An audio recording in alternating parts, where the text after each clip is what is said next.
Hey, what is up you guys? This is Steffi, aka In My Humble Opinion, and welcome back to the channel. In today's video, we are going to be doing our pose Q&A, to round out not just the season, but the entire series. I want to say thank you so much to everyone who submitted questions. I'm pretty sure I got most of you. However, there was one person who tweeted like 14 different questions, and I remember this because I looked at it on Twitter and it was like an entire thread. But then the other day when I started gathering the questions for this Q&A, I couldn't find it anymore because you didn't hashtag your questions. So if that's you, I am so sorry. If you want to leave your questions in the comment section below, I'd be more than happy to answer them. Also, fun fact, this is actually my second time filming this video. I filmed this video already and it took me an hour. And part of the reason why it took me an hour was because one, I just kept going on and on and on and on answering your questions. So I actually have my answers written here so I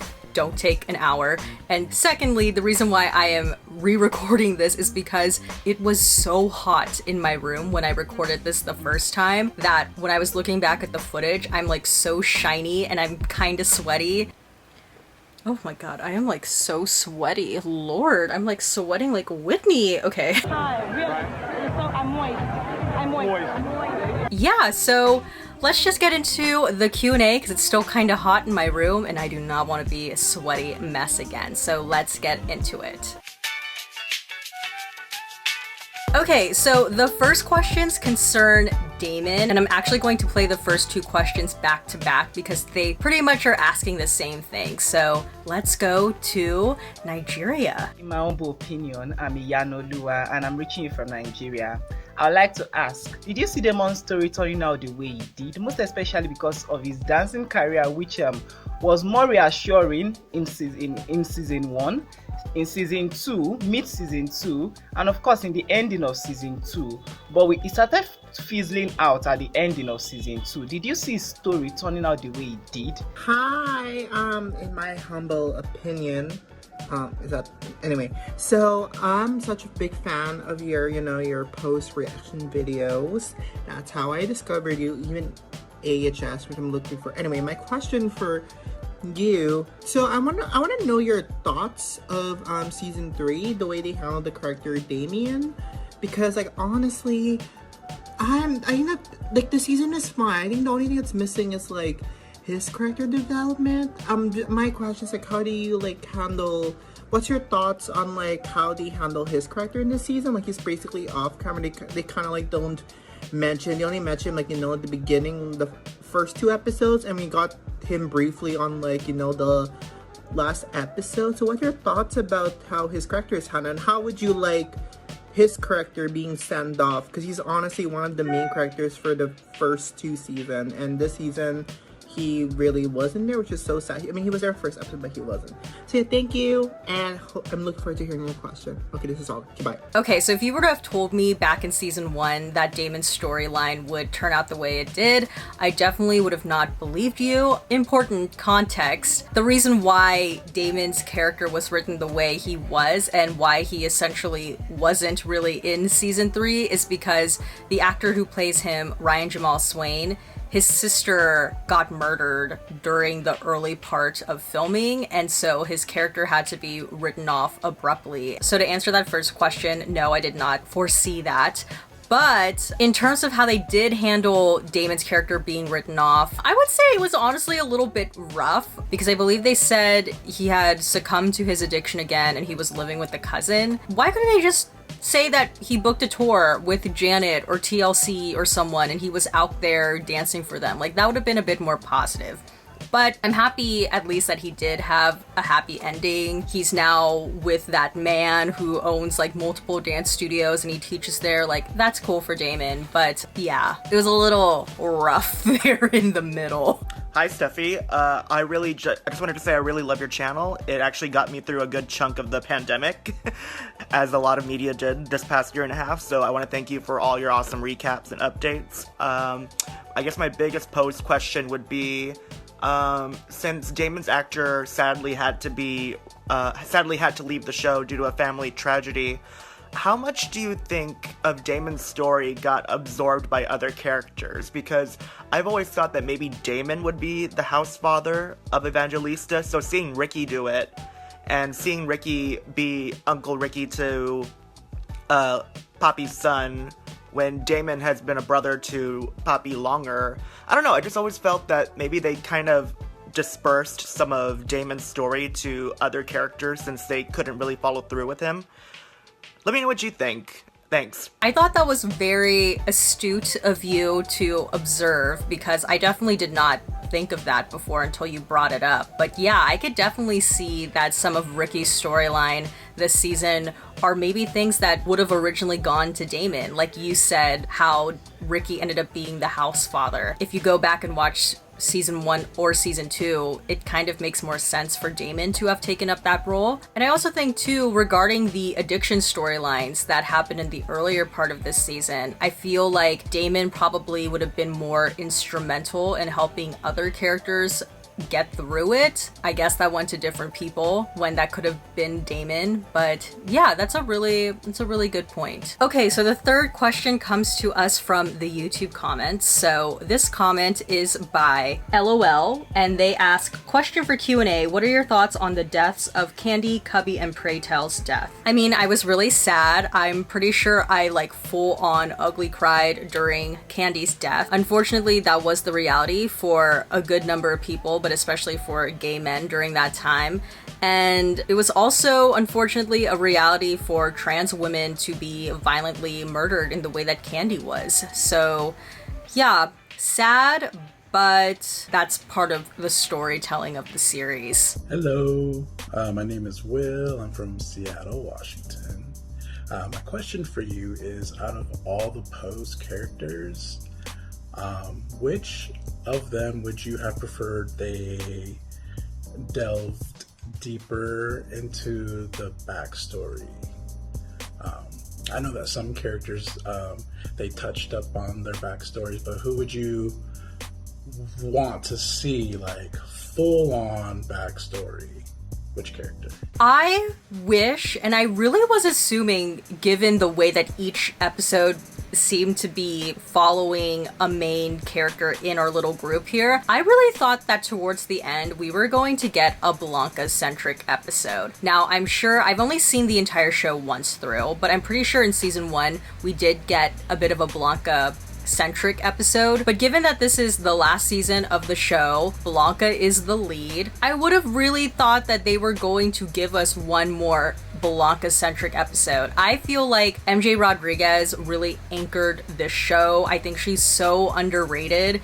And the way Blanca functioned specifically in this season, she was the supporting character to a lot of other people's stories. So just maybe selfishly, because I really enjoy MJ Rodriguez and I just like freaking root for her, I would have wanted to see a Blanca-centric episode, especially given that it was the final season. Okay, the next question comes to us from Instagram. I'm not gonna read the whole thing, but you could see the entire message here on the screen, but I'm just gonna say the question. This is from Ronnie from Pennsylvania, and Ronnie asks, my question to you is, do you think that the show should have gave more backstories on certain characters they didn't get a chance to cover? Yeah, absolutely. I'm so down to learning more about these characters. If I were to hypothetically do that, I probably would have lumped Ricky, Lulu, and Lamar together. The main thread between those three characters is grief. The fact that all three of these characters have lost their best friend, and now that's kind of their commonality, telling the story about grief, especially when it comes to friendship. During this time too, you could have gone more into their backstories. So for me, those are the three for sure that I would have wanted to learn more about. Okay, so I'm gonna play the next two questions back to back because they kind of relate to one another. So let's go to Florida. Hi Steffi, I just want to let you know I have been watching you since you first started reviewing Pose. You are sickening and I live for you. But my question for you is, how do you feel if they made an alternate season of Pose? I really live for that. How about you? Love you. Hi Steffi, my name is Zane. I've been a subscriber of yours for about 2 years now, and I found you specifically through Ryan Murphy productions such as Pose and American Horror Story, so it's sad to see it end. And I do wish you would have reacted to Selena the series, but that's another topic for another day. I'm not going to put you on the spot.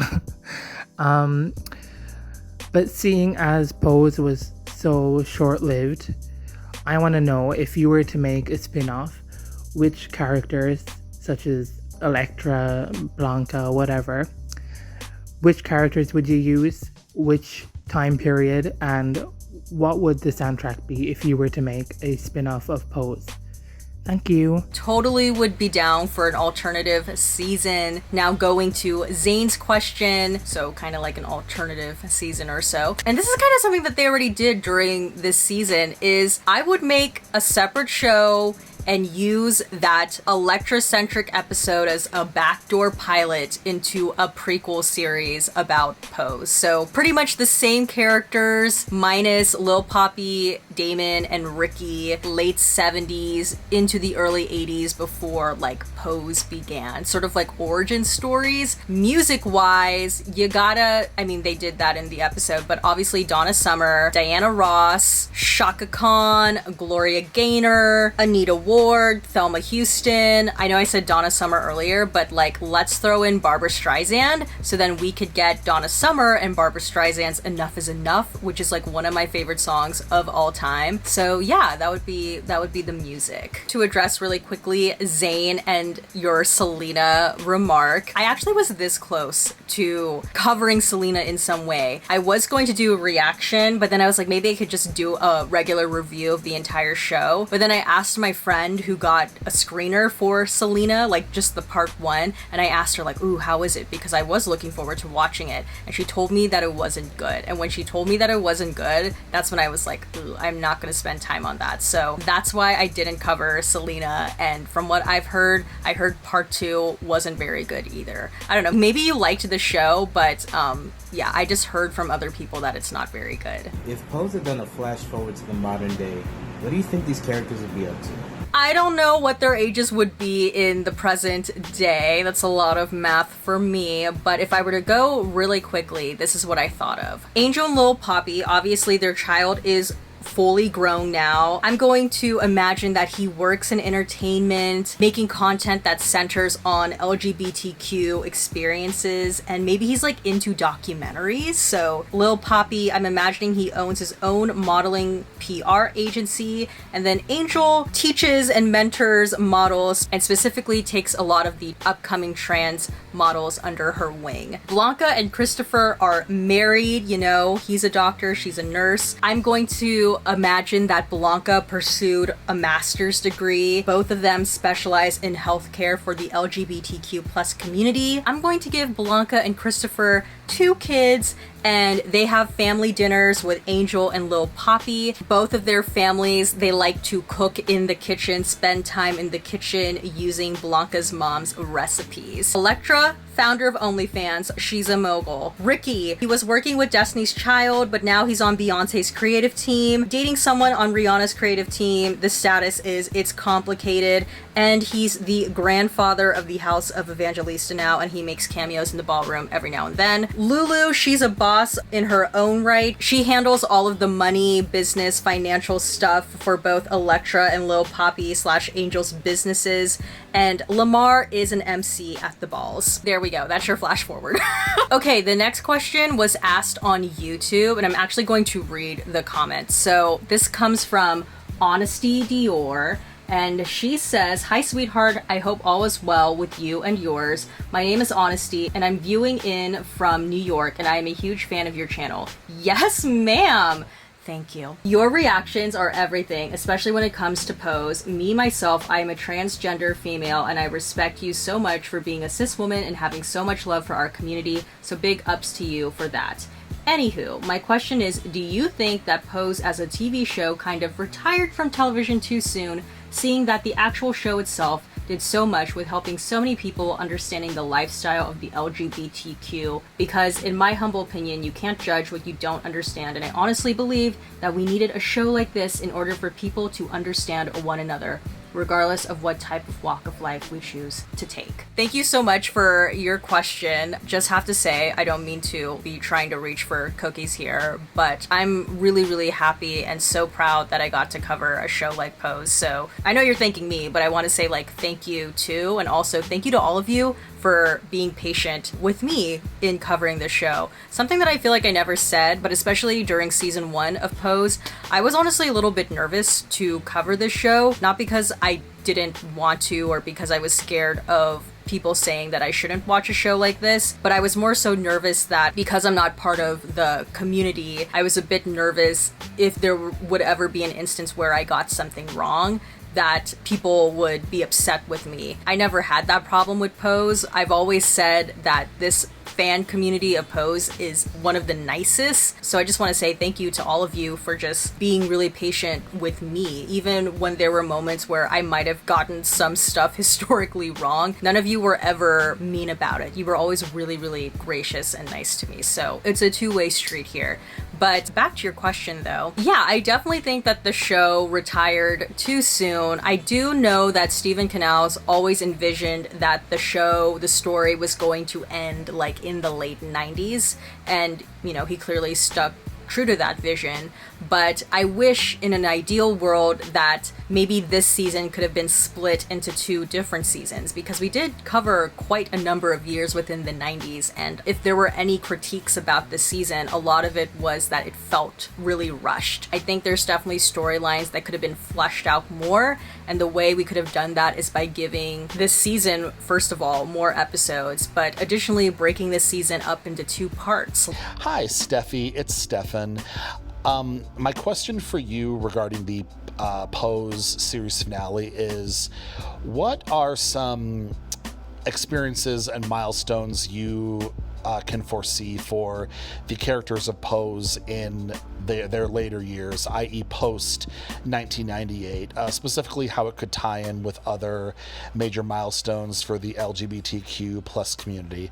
Thank you so much and keep up the great work. Bye. Okay, so thank you, Stefan, for your question. I'm gonna admit this was one of the more difficult questions to answer because I am not an expert on LGBTQ history, and I feel like in order for me to really give this question the answer it deserves, I have to be way more knowledgeable than I am right now.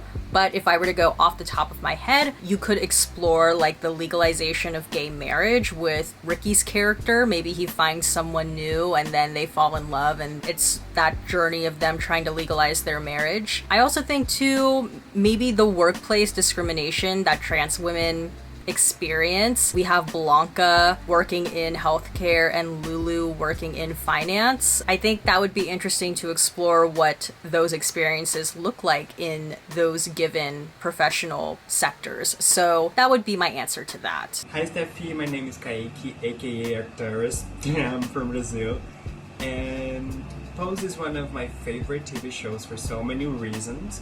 One of them is, as Ryan Murphy once said, this show breaks so many rules. And this leads me to my first question to you, which is, how do you think Pose changed the pop culture, specifically to the LGBT community, and what's your favorite season and why?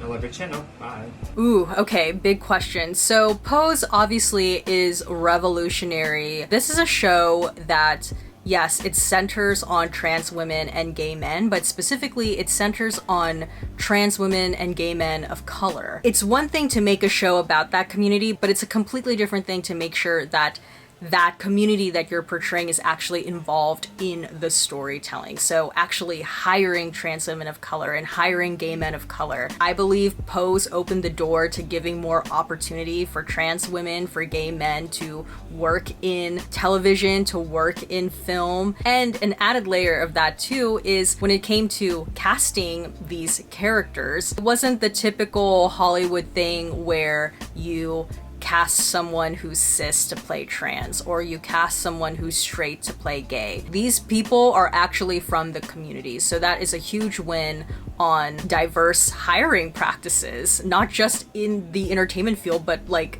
in general. Okay, so favorite season, I really genuinely cannot choose off the top of my head. I've only seen this show once through, so I feel like my answer is probably not gonna be accurate, but if I were to just choose right now, I would just say first season, because it's the first time I was exposed to the show, obviously, and always holds a special place in my heart. Okay, so the next question comes from Instagram, and it's Noah from Michigan wants to know, what was your favorite episode of Pose throughout the whole series? Similar thing, you know, I've only seen the show once through, so I don't know if I could choose a favorite episode as of right now, but in terms of memorable episode, definitely Candy's episode. Never knew love like this before. I think that is one of the most important episodes of TV, period. It's one of the most important pieces of media, period, and it should be required viewing by all. Okay, my next question comes from YouTube, and it's Prim Rose Everdeen. I would like to know, what is your favorite scene that used a song, whether it was a montage or dramatic scene or whatever?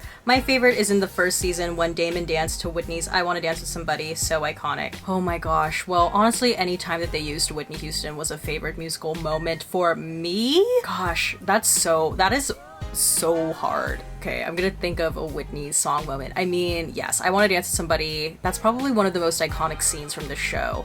I'm gonna also add in when Blanca lip sync to Whitney's Star Spangled Banner. Like, hello? All right, and our last question comes from Gilbert all the way from New York, so take it away. Hey, Steffi. Big fan here. My name is Gilbert, and I was commenting so much on your Pose reviews, season 1, season 2. It was a little quiet season 3, but I watched all your videos, and I was so happy with your reviews because, you know, I lived through the whole era in a sense because I'm from New York, the Bronx. I went to Harlem a lot. I knew a lot of people in the ballroom scene and just the LGBT community in general back in the 90s, even though I was a teenager back then, but I had a lot of mentors. And so my question for you is, I saw that Steven Canals gave you a shout out and other YouTubers that I watch that did Pose reviews. How do you feel about that? Because I just think it's so damn cool that Steven did that. Once again, big fan of yours, and thanks for all the Pose reviews. Yeah, it's just crazy because, again, like, I'm just a regular ass girl watching this show in her room all the way from California. That's where I'm from. I would have never imagined that the creator of the show that I'm watching would watch my videos, let alone would even have the time to do that. And I also have to give a special shout out to, it's not just me that he watched, he also watches Ashley Miller and Maddie Rants. I have to give a special shout out to Maddie Rants. If any of you are not subscribed to my podcast, it's a podcast called Diva Dailies, where we deconstruct divas on film, TV, and in music. Maddie actually was a guest co-host on my Paris is Burning episode, so if you like him and you like me, I mean, both of us are Steven Canals approved, I definitely recommend you listen to that Paris is Burning episode. He was so much fun and I learned so much from him in that episode, but yeah, it's a good one. But now I want to quickly tell the story of how I found out about that tweet shout out. So I actually don't have any of my notifications turned on my phone. So if anyone like tweets me or DMs me on Instagram or even texts me, I don't get notified. And so because of that, I remember it was a Monday and my mom had asked me to go run an errand for her. So I went to the car and I checked my phone before I left, and I wanted to see, because I had posted something in the community tab on my YouTube channel, I wanted to see if anyone had responded, and there was someone that had responded, but it was like, I forget what it exactly said, but it was something like, congrats on that shout out from the creator of Pose or something, and I was so confused. I even responded like, wait, what? So I went on Twitter and one of my friends, she DM'd me with that tweet, and then I saw that I had so many notifications and I was like, wow, this is incredible. This is wild. I remember I responded to Steven Canals on Twitter and then he responded to me again, and then I even shouted him out on my Instagram stories and he actually DM'd me back on Instagram. So get this, gets even crazier. You guys know how much I love Whitney Houston, right? And you know she's been a huge part of my pose journey and also just pose in general. They used Whitney quite a bit throughout the entire series. Again, reminder, I'm in my car while I'm finding all of this out. As soon as I put my phone away, about ready to drive, I turn on the engine, and guess who is on the radio at that exact moment? Let the record show, I literally just turned on my goddamn fucking car, and who is on the radio, bitch? Who's on the radio, bitch? I don't know if you can hear it. Wait. Oh wait, no, that's the air conditioning. I'm so frazzled right now! I'm just saying, that's not a coincidence. Whitney was there in that moment with me too, so. But wow, what a moment I will never forget. A moment that is most pleasing to me in my career. Alright, and that's about it for this video. If you liked it, please give this video a thumbs up. Don't forget to hit the subscribe button, and please turn on the notification button down below so you know when a new video from me comes out. And comment down below your last minute thoughts on Pose. This is it. Thank you guys so much for making the last couple of years of watching the show such a fun, enjoyable, memorable experience. I'm planning on releasing my full reaction to every single Pose video from just season 3. I don't have season 1 or 2, but just season 3 I have the full reaction to, and I'm planning on making that available on Patreon for $1 per video, so very affordable, very cheap. Stay tuned for that announcement. I'm hoping to have that ready by this weekend, but we shall see. If you're only familiar with me through Pose, I hope you stick around for other movies and shows that I cover as well. I'm still gonna be here even though Pose is over, so I hope you'll still be with me. But yeah, that's pretty much it. As always, everything I said was just my own personal thoughts and all my humble opinion, and I will see you guys in the next one. Bye!